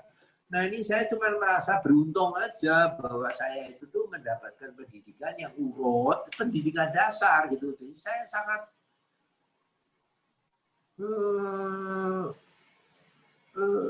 sangat perhatian terhadap konstruksi lah ya. Jadi bagaimana menghubungkan dua benda yang beda begitu menjadi satu kesatuan, itu kan yang namanya konstruksi gitu ya. Itu tuh kita harus tahu itu begitu ya. Nah, tentunya nanti dibarengi dengan pada waktu kita office work, desainnya itu desain itu apa sih sebenarnya? Kita tuh membuat satu bundle dokumen instruksi untuk pelaksanaan. Desain itu kan sebetulnya kan bukan apa-apa, itu tuh adalah satu tumpukan instruksi untuk lapangan. Nah, kebanyakan klien yang datang ke saya itu tuh udah tahu kok apa yang mereka bakal dapat gitu ya, itu tuh ya. Kadang-kadang mereka anggapnya begitu gitu ya. Tapi ya mostly kalau ini saya kirain tadinya nggak kayak gini. Gimana gitu ya. Yang penting ada sembuh, ya kan? Cara saya mengobati ada apa, Pak? Itu nggak usah dibicarakan. Sembuh nggak? Sembuh nggak? Ya udah, syukur, alhamdulillah. Oke. Dari mana yang penting? Ya semua penting. Oke, Pak. Ya. Saya lanjutkan ya, Pak. Pertanyaannya Rinto Wiharjo. Oke, Selamat malam, Pak Tan. Untuk delivery bayi atau project, seorang perencana sangat tergantung dengan eksekutor dalam kurung kontraktor. Menurut pengalaman Bapak, bagaimana sih mengontrol hasil build dalam hal ini desain dan kerapihan agar sesuai ekspektasi? Begini, rumah sakit saya itu tidak banyak. Jadi rumah sakit yang saya gunakan itu tidak banyak loh. Saya selalu pasien saya itu saya tanya, Bapak sudah mempunyai rumah sakit rujukan atau tidak? Ada ini. Bagaimana kalau pakai rujukan yang saya? Oke, enggak gitu ya. Nah, kebanyakan mereka mengatakan iya. Kenapa? Saya bisa kasih lihat. Mana sih rujukan Bapak kayak apa sih kayak gitu. Nah, yuk kita lihat rujukan yang saya pakai. Yang ini gimana gitu. Oh iya, gitu aja. Gitu ya. Nah, jadi saya mendidik beberapa rumah sakit. Ya. Tapi nomor satu rumah sakit ini, ya, ini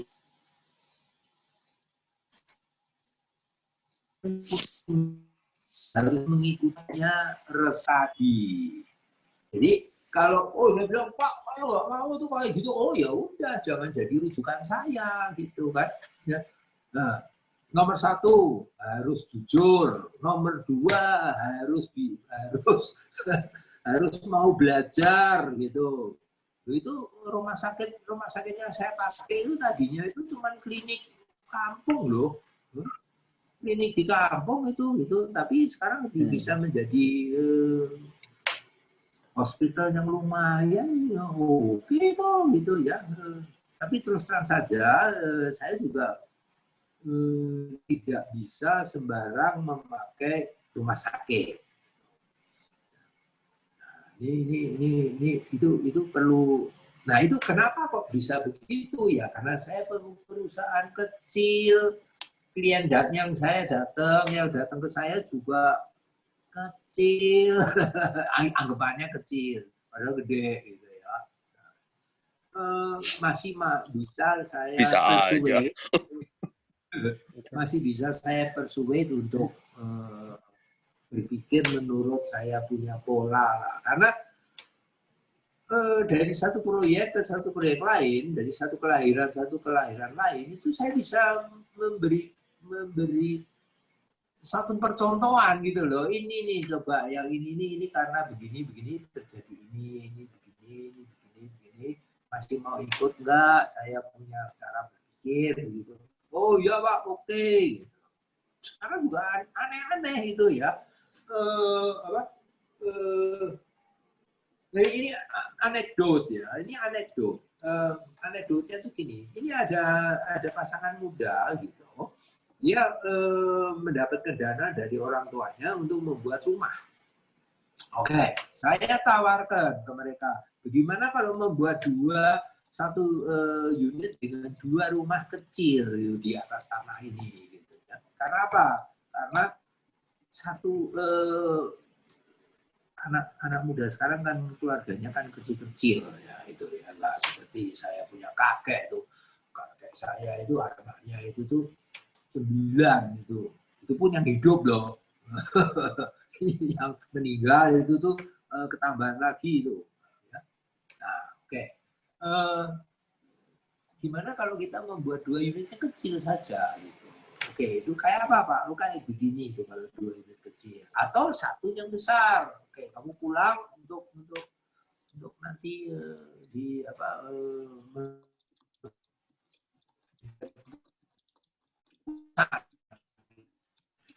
pulang balik. Pak, saya tolong dibikinkan yang besar, yang kamarnya banyak, ini gini gitu. Oh oke, gitu hebat juga ya kamu ini ya, keluarga muda tapi pengennya rumahnya kayak begini. Loh Pak, itu kan nanti kita bisa pakai itu sebagai shared house. Oh, shared house, good ya. Saya udah senang itu, saya itu shared house ya, gini ya. Jadi yang memakai itu tuh beberapa keluarga begitu yang memutuskan untuk hidup bareng di dalam satu lokasi begitu kan. Oke. Udah dibayar lagi saya sama orang tuanya, Pak itu anak saya mau bikin rumah itu gimana? Loh Pak, ini sudah ada nih 2 alternatifnya, dia yang dipilih yang ini. Oh oke. Kayak apa Pak? Kayak gini. Oh gede juga ya. Iya gede. Tapi kan mereka mau pakai sebagai shared house Pak gitu ya. Hah, apa itu shared house? Bingung itu yang financialnya kan. Wow, enggak gitu ya. Jadi konsep dari shared house ini enggak, belum tentu berjalan ini. Tapi saya ya akalin aja gitu ya. Jadi saya senang itu kalau rumahnya itu dipakai dengan cara yang barulah gitu ya. Jadi yang enggak seperti kemarin itu ya. Rumah untuk keluarganya cuma itu gitu. Nah, di luar negeri kan banyak tuh itu ya kawin begitu masih muda gitu, mereka tidak bisa tinggal di suatu rumah yang komplit sendiri gitu ya share house gitu ya. Ya kan saya dulu juga begitu kok, menikah kos saya gitu di satu kamar gitu. Kalau kamar mandinya di seberang sana gitu. Kalau malam-malam itu kamar mandi digongongin anjing. Ngalaminnya kayak gitu-gitu. Ada shared house gitu yang saya buat. Waduh, surga itu. Oke ya, itu ini udah ngelantur lagi saya ini. Sebetulnya nggak terlalu signifikan terhadap pertanyaan yang tadi itu kali ya. Oke, apalagi coba. Tapi ngontrol kontraktor itu bagaimana Pak supaya bisa dia pakai mata sama pakai mulut supaya bisa rapi gitu.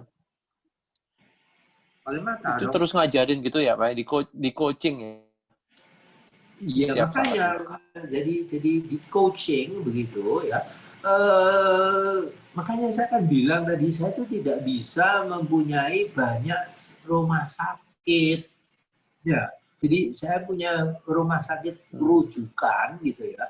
Saya tidak memiliki rumah sakit itu loh ya. Ini saya masih tetap berpegang teguh bahwa kita ini benar-benar dokter ya. Jadi bukan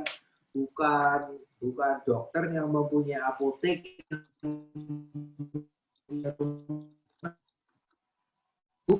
Bukan ya, ini dok. Apa yang mau sampai sekarang masih begitu. Dan saya tidak mempunyai rumah sakit gitu ya, tidak. Nah, tapi saya mempunyai beberapa rekomendasi gitu. Oh, kamu tolong pakai yang ini deh. Oh, yang itu deh, gitu ya.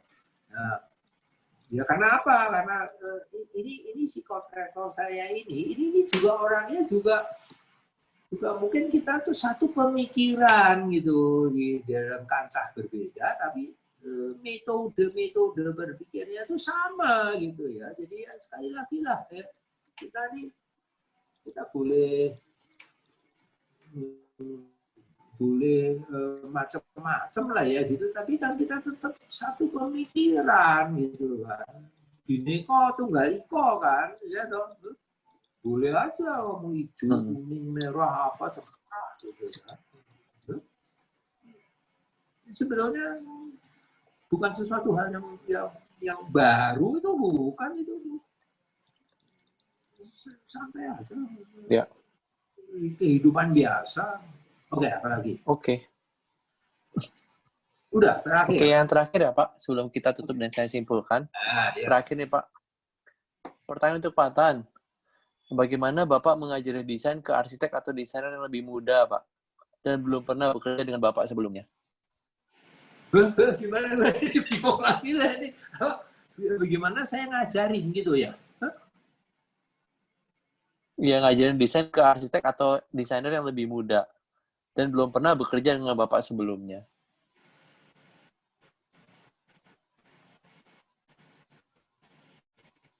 Bagaimana cara saya ngajarin gitu?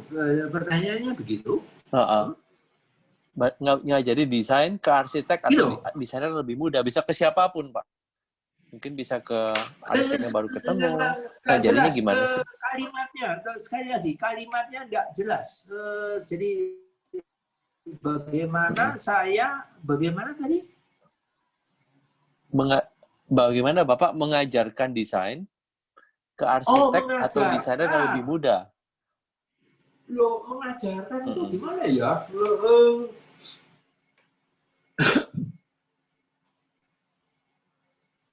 Waduh, itu biasanya itu timbal balik ya. Saya mengatakan sesuatu, kalau mereka memang tidak mau belajar, ya mereka akan pergi. Anekdot lagi, begitu ya. Saya kan mengatakan dulu itu tahun 70-an, saya itu mulai dengan suatu biro yang lebih besar dari sekarang. Oke. Pada saat itu tuh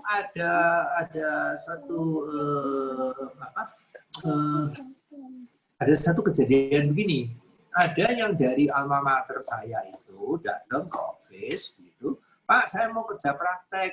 Oke. Nah, saya bilang begini, ini kerja praktek yang keberapa ini? Oh, yang kedua. Oh, jadi kamu itu mau bekerja praktek ke biro arsitek ya? Oke, ini udah benar ya. Oke. Saya menjawab demikian. Di pendidikan kamu itu, saya tidak akan mengajarin kamu mendesain karena kamu itu udah kenyang diajarin itu di sana ya. Itu kamu sudah ke semester berapa ini sekarang ya. Tapi begini, ini sekarang ada sesuatu yang sangat real gitu ya. Tuh di depan itu ada tanah ya. Ada tanah itu di depan, itu tanah kosong. Oke, ya. Terus ini saya punya uang di bank ini di sini, punya bank. Gambar itu ya, gambar rancangan itu setumpuk, 2 tumpuk bahkan itu. Struktur, tumpuk apa, dengan tumpuk. Izin bangunannya ada di sini. Oke, boleh nggak saya ajarin kamu apa yang kamu harus lakukan pertama-tama kalau sudah mempunyai ini? Tanah ada, ya. Uang ada, ya. Gambar ada, rancangan komplit, gitu. Izin bangunan ada, gitu. Saya mau ngajarin kamu apa yang menjadi langkah pertama yang kamu harus lakukan. Terus kamu harus bekerja praktek di saya paling enggak 3 bulan. Nah, paling enggak. Gitu. Supaya saya bisa ngajarin kamu itu. Oke. Ya, gini. Sekarang tolong kamu pulang dulu ke sekolah sana. Pulang dulu sekolah. Tanya sama kamu punya dekan atau ketua jurusan atau apa. Boleh enggak saya mendidik demikian? Nah, boleh enggak tuh? Masuk enggak di dalam kurikulumnya begitu ya. Pulang mereka. Sebentar lagi ketua bagiannya itu call saya, jangan, kamu bener nih mau ngedidik anak saya kayak begitu, anak-anak ini, anak-anak didik saya, kamu bener. Iya bener ini karena ini a genuine project gitu ya. Ini saya harus lakukan ini nanti di dalam kira-kira 2 bulan lagi itu saya sudah harus begitu mulai gitu ya. Oke. Nah, waduh, itu si ketua bagiannya itu tuh lebih senior sedikit dari saya, itu bilang, ngomong-ngomong saya juga mau loh kalau kamu ajarin kayak gitu, katanya. Loh ini gimana ini? Ini cerita bener ini ya. Tapi itu tahu nggak, sayang 1000 sayang. Itu rombongan mahasiswa yang datang ke sana tidak ada satu ekor pun kembali. Karena apa? Karena menganggap bahwa bekerja pada sebuah biro arsitek, wah itu tuh kerjanya di atas meja gambar, ya, wah itu keluarin instruksinya gimana, mendesain ini, loh ini itu hanya satu segi. Ini saya punya cerita ini bukan saya ngarang, ini terjadi betul, really happened. Nah, itu anak-anak yang pada waktu itu saya dengan serius mau memberikan ilmu gitu, nggak ada satu pun loh yang kembali. Coba, malah ketua jurusannya yang ingin minta saya ajarin katanya. Loh, gimana saya bilang ini kok dunia kok terbalik nih ya? Itu tuh etapa. Coba gimana? Oke, mungkin itu cukup memberikan suatu bayangan gitu bagaimana saya mengajari. Loh lah, kalau memang udah benar-benar orang masih belajar gitu ya, itu memang benar mau niat belajar dengan cara saya garuk-garuk aja gitu tuh dia udah bisa belajar kok. Jadi gimana ya? Dulu saya juga belajar itu. Saya tuh juga belajarnya itu lebih banyak di luar ya daripada di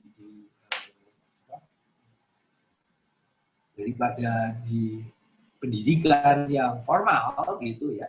Itu saya tuh belajarnya tuh lebih banyak yang di luarnya ini. Ya di bangunan ini loh gitu. Bukan di mana-mana, di bangunan ini saya. Ya oke lah, itu untuk pembicaraan lain kali lah itu. Ini sudah jam. Udah jam ini.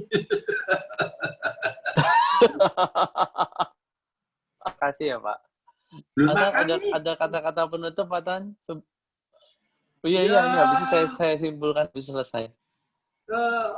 Silahkan aja gitu ya. Penutup saya sih gini lah, saya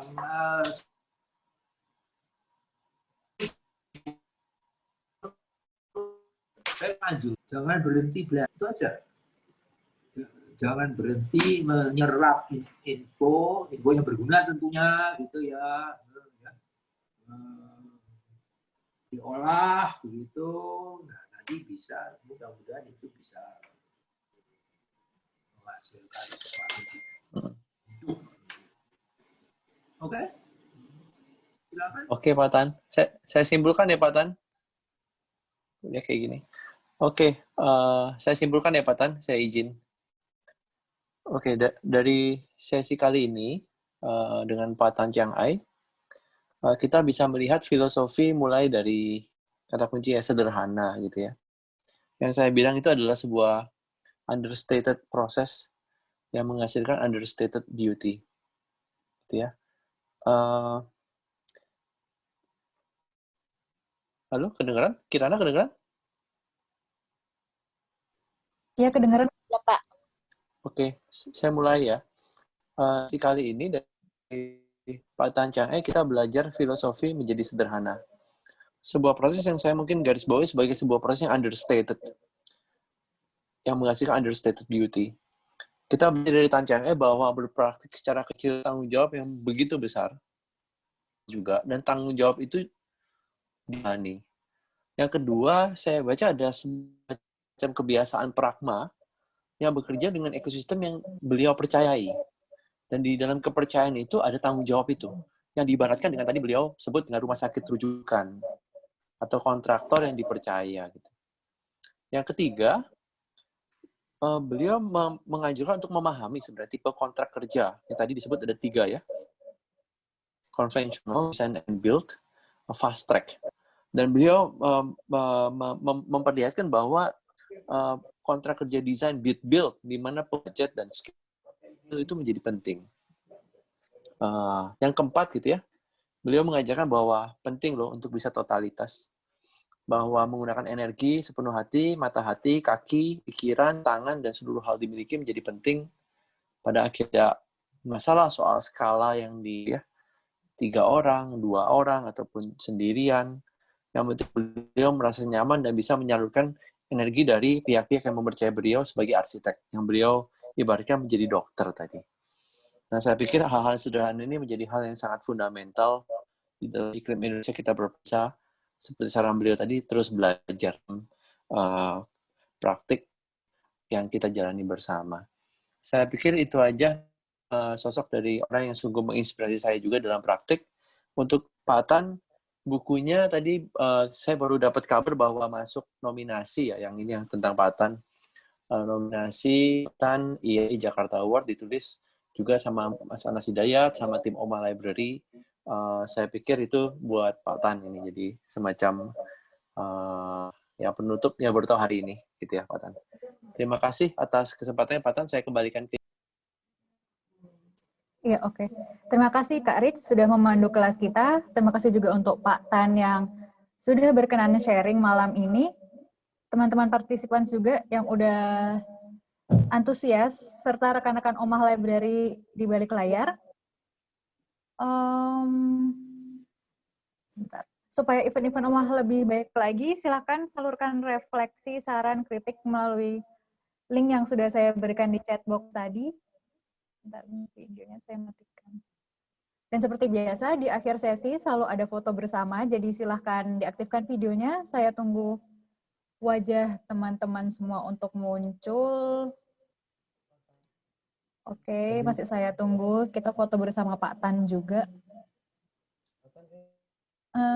Kamu tahu saya?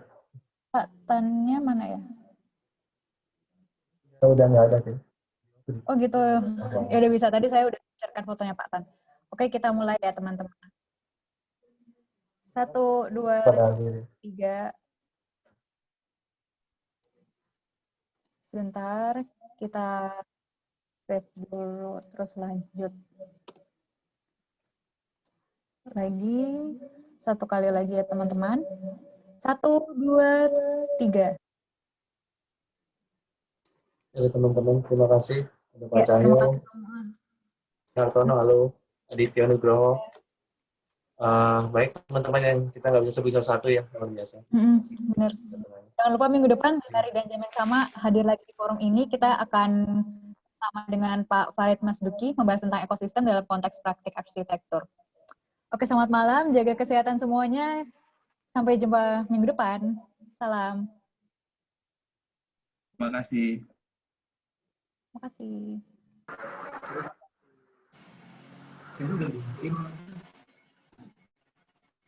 Oh, masih ada Pak Tan ya? Masih ada nih.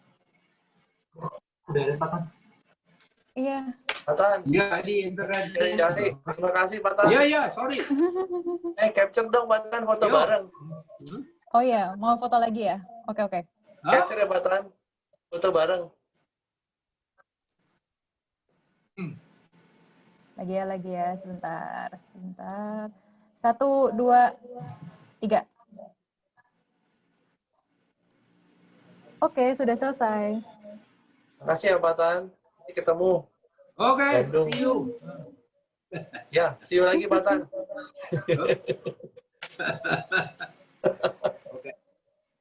Oke. Terima kasih teman-teman semua. Yuk.